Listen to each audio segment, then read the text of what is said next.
I was one of those people that didn't believe that this actually was happening. I started to hear, like even my friends in New York saying, you know, the coronavirus is happening.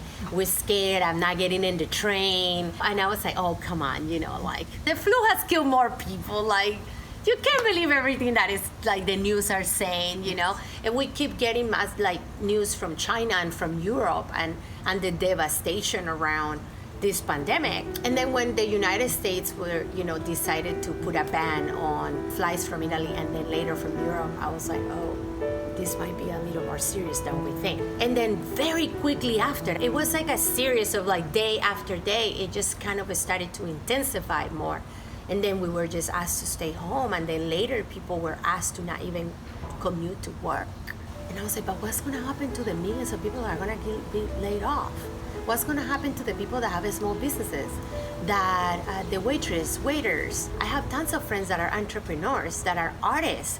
What's gonna happen to them? I recently ran for office. I have a pretty good sense of what's happening in the community. So I immediately started talking to the neighbors and to people on next door and to, you know, my network of friends and saying, we need to come together and we need to like really stick with each other. I started a group on next door called the CV19 Mutual Aid Community Network, Ready to Help. What we do is each of us that is part of our network picks or adopts their street or their area, and we leave a flyer, a piece of information saying who we are and what we're willing to do and our information to everyone. We said, you know, my name is Aura, I live down the street in this address, this is my phone number. If you need anything, please reach out to me. If you want to talk to someone, if you're alone, call me. And this was with the idea that a lot of our elderly people might not have maybe help. We can grab groceries for you. We can take you to the doctor if that's really necessary.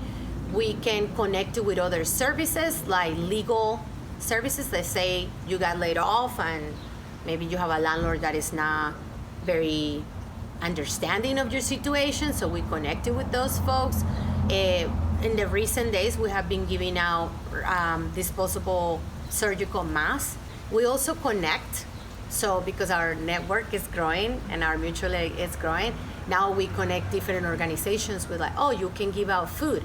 There is this other church that needs food. And in a one-on-one level, our mutual aid really tries to keep in touch on what's going on with the neighbors and what they need. And I tell you, I have gotten lemons, fruit, I have gotten avocados, you know. I don't have family here. I'm from Colombia, my family is back home, and they're also in quarantine too.